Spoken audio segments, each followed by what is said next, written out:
Friends, welcome back to our channel. അപ്പോൾ 7ാം ക്ലാസ്സിലത്തെ എല്ലാ കൂട്ടുകാർക്കും നാളെ ബേസിക് സയൻസ് ആണ് എക്സാം. അപ്പോൾ അതിലെ ഇമ്പോർട്ടൻറ്റ് ക്വസ്റ്റ്യൻസ്, മുൻ വർഷ ചോദ്യ പേപ്പറിലത്തെ ഒക്കെ ഇമ്പോർട്ടൻറ്റ് ക്വസ്റ്റ്യൻസ് ആണ് ഇപ്പോൾ ഇന്നത്തെ വീഡിയോയിൽ നമ്മൾ ഡിസ്കസ് ചെയ്യുന്നത്. അപ്പോൾ കൂട്ടുകാർ ഈ ചോദ്യമൊക്കെ നോക്കിയിട്ട് വേണം പോകാൻ. അപ്പോൾ ആദ്യത്തെ ചോദ്യം നമുക്ക് നോക്കാം. Observe the picture of 2 parts of the digestive system. അപ്പോൾ ഡൈജസ്റ്റീവ് സിസ്റ്റത്തിൻ്റെ 2 പാർട്സ് ആണ് കൊടുത്തിട്ടുള്ളത്.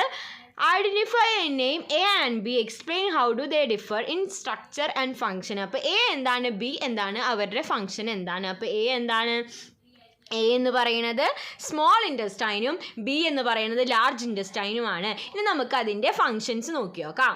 Small intestine is about 6 meters long. Digestive of food is completed here.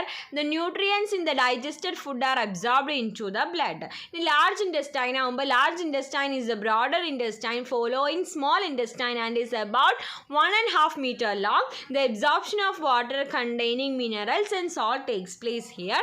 What remains after that is the feces. It is stored in the rectum and expelled through the anus. അപ്പോൾ എന്തായാലും കൂട്ടുകാർ ഈ small ഇൻറ്റസ്റ്റൈനും അതുപോലെ തന്നെ large ഇൻറ്റസ്റ്റൈനും functions പഠിച്ചിട്ട് വേണം എക്സാമിന് പോവാൻ. നമുക്ക് അടുത്തത് എന്താണെന്ന് നോക്കി നോക്കാം.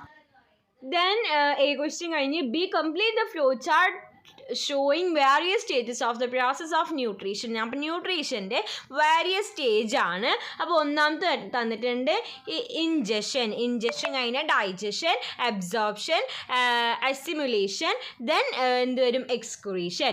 ഓക്കെ, ഈ next C part the parts and the function of the digestive system are given in parts. Write the correct pair. അപ്പോൾ സ്റ്റൊമക്ക്, അതുപോലെ തന്നെ absorption of nutrients, oesophagus, peristalsis, small intestine digestion begin, large intestine absorption of water. അപ്പോൾ എന്താണ് parts and the functions of A digestive system. അപ്പോൾ digestive സിസ്റ്റവും അതിൻ്റെ പാർട്സുമാണ് തന്നിട്ടുള്ളത്.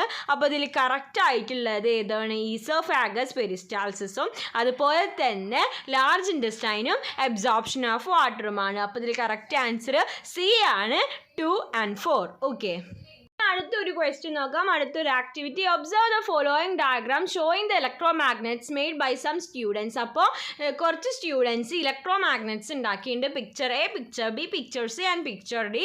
Which among the following has the maximum force of attraction why. അപ്പോൾ ഈ പിക്ചറിൽ ഏതിനായിരിക്കും മാക്സിമം ഫോഴ്സ് ഓഫ് അട്രാക്ഷൻ എന്ന് പറയുന്നത്. അപ്പോൾ ഇതിൽ മാക്സിമം എന്ന് പറയുന്നത് picture ബിക്കാണ്.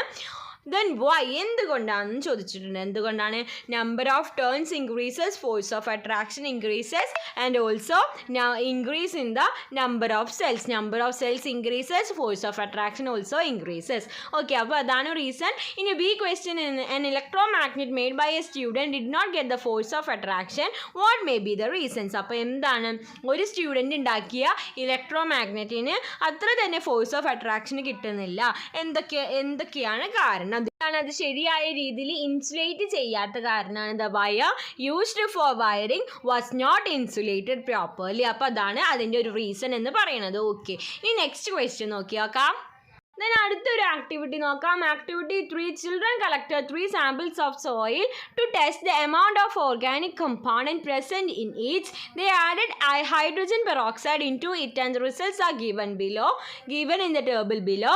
Identify the sample which is suitable for farming. അപ്പോൾ എന്താണ്, സ്റ്റുഡൻസ് സോയിൽ കളക്ട് ചെയ്തു, അതിൽ ഹൈഡ്രജൻ പെറോക്സൈഡ് ആഡ് ചെയ്തു. ഇനി ഇതിൽ ഏതാണ് സ്യൂട്ടബിൾ ഫോർ ഫാമിംഗ് എന്നാണ് ചോദിച്ചിട്ടുള്ളത്. അപ്പോൾ നമുക്ക് സാമ്പിൾ 1 നോക്കാം. Less effervescence. ഇനി sample 2 more effervescence, sample 3 no change. അപ്പോൾ ഇതിൽ ഏതായിരിക്കും ഫാമിങ്ങിന് ഏറ്റവും സ്യൂട്ടായിട്ടുണ്ടാവുക, സാമ്പിൾ 2 മോർ എഫർവെസൻസ്. അപ്പോൾ മോർ എഫർവെസൻസ് ഉള്ളതാണ് ഫാമിങ്ങിന് സൂട്ടായിട്ടുള്ളത്. ഓക്കെ, ഇനി next B question. Use of chemical pesticides effect soil adversely. Do you agree with this statement? Explain. അപ്പോൾ കൂടുതൽ നമ്മൾ കെമിക്കൽ പെസ്റ്റിസൈഡ്സ് ഉപയോഗിക്കുമ്പോൾ അത് സോയിലിനെ എഫക്റ്റ് ചെയ്യും. ഈ സ്റ്റേറ്റ്മെൻറ്റോട് നിങ്ങൾ യോജിക്കുന്നുണ്ടോ? ഉണ്ടെങ്കിൽ എന്തുകൊണ്ട്, ഇല്ലെങ്കിൽ എന്തുകൊണ്ട്?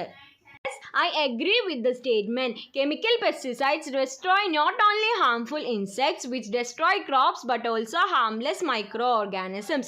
Chemical fertilizers increases the amount of certain components in the soil chemical cause the destruction of earthworms and other microorganisms found the soil. അപ്പോൾ എന്താണ് കെമിക്കൽസ് എന്താ പറയുക ഹാംഫുൾ ഇൻസെക്ട്സിനെ മാത്രമല്ല അത് മണ്ണിനെയും ഒരു ഹാംഫുൾ ഉണ്ടാക്കാത്ത മൈക്രോ ഓർഗാനിസംസിനെയും ഒക്കെ നശിപ്പിക്കും എന്നൊക്കെയാണ് പറയുന്നത്. ഓക്കെ, അപ്പോൾ അതുകൊണ്ട് കെമിക്കൽ പെസ്റ്റിസൈഡ്സ് നല്ലതല്ല എന്നാണ് എൻ്റെ ഒപ്പീനിയൻ. അപ്പോൾ കൂട്ടുകാരുടെ ഒപ്പീനിയൻ എന്താണെന്ന് വെച്ചാൽ എഴുതാം. നമുക്ക് അടുത്ത ആക്ടിവിറ്റി എന്താണെന്ന് നോക്കി നോക്കാം. അടുത്തത് ഒരു activity, observe the following picturisation showing the various stage of purification of water. അപ്പോൾ വാട്ടർ പ്യൂരിഫിക്കേഷൻ ആണ്. അപ്പോൾ ഇതിൽ ആദ്യത്തെ ചോദ്യം എ എന്താ, ബി എന്താ, സി എന്താ, ഡി എന്താ. എ എന്താ, aerator, B coagulator, then C filter, D chlorinator. അപ്പോൾ ഈ പാർട്സ് കൂട്ടുകാർ പഠിച്ചിട്ട് പോവുക, ചോദിക്കാൻ വളരെയധികം ചാൻസ് ഉണ്ട്. What will happen if the chlorinator is not working. അപ്പോൾ ഈ ക്ലോറിനേറ്റർ ശരിക്കും വർക്ക് ചെയ്തിട്ടില്ലെങ്കിൽ എന്താണ് സംഭവിക്കുക? If chlorinator is not work, sterilization process will not take place, so water become dirty. അപ്പോൾ എന്താണ് ക്ലോറിനേറ്റർ ശരിക്കും വർക്ക് ചെയ്തിട്ടില്ലെങ്കിൽ സ്റ്റെറിലൈസേഷൻ പ്രോസസ്സ് നടക്കില്ല. അങ്ങനെ ഉണ്ടാവുമ്പോൾ വാട്ടർ എന്തായിരിക്കും, വാട്ടർ ബിക്കം ഡേർട്ടി ആയിരിക്കും. ഓക്കെ, അപ്പോൾ ഇതാണ് സംഭവിക്കുക. ഇനി നമുക്ക് ഈ പ്രോസസ്സ് ഒന്ന് പഠിക്കാം. അപ്പോൾ ഇതിൽ പ്രോസസ്സ് ചോദിച്ചിട്ടില്ല, പക്ഷെ പ്രോസസ്സ് ചോദിക്കാൻ ചാൻസ് ഉള്ളത് കൊണ്ട് പ്രോസസ്സ് ഒന്ന് നോക്കാം. ഓക്കെ, അപ്പോൾ ആദ്യത്തെ step 1 aeration. The process of mixing water with air. Thus the amount of oxygen in the water increases. അപ്പോൾ എന്താ aeration എന്ന പ്രോസസ്സ് എന്ന് പറഞ്ഞാൽ വാട്ടർ എയറുമായി മിക്സ് ചെയ്യുക. ഇങ്ങനെ ചെയ്യുമ്പോൾ എന്തായിരിക്കും, വാട്ടറിലുള്ള ഓക്സിജൻ്റെ അളവ് ഇൻക്രീസ് ആവും. അപ്പോൾ കൂട്ടുകാർ പഠിച്ചിട്ട് പോവുക എയറേഷൻ എന്ന സ്റ്റെപ്പിൽ എന്താണ് സംഭവിക്കുക.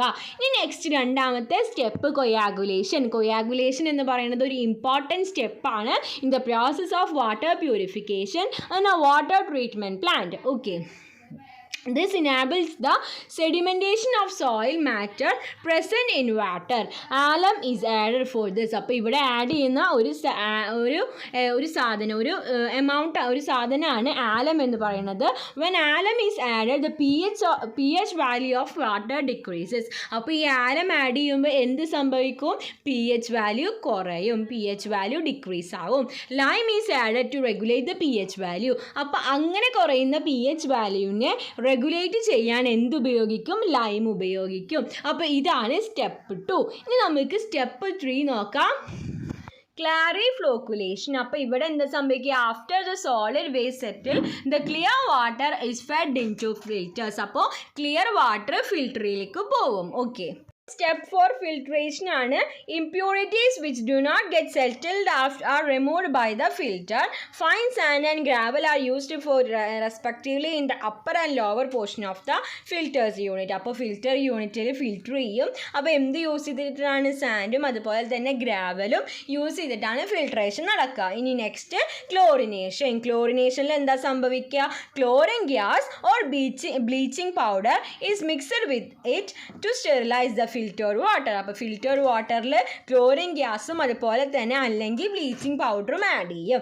അതാണ് ക്ലോറിനേഷൻ എന്ന സ്റ്റെപ്പിൽ സംഭവിക്കുക. ഇനി next step 6 storage. After purification water is stored in the water reservoir.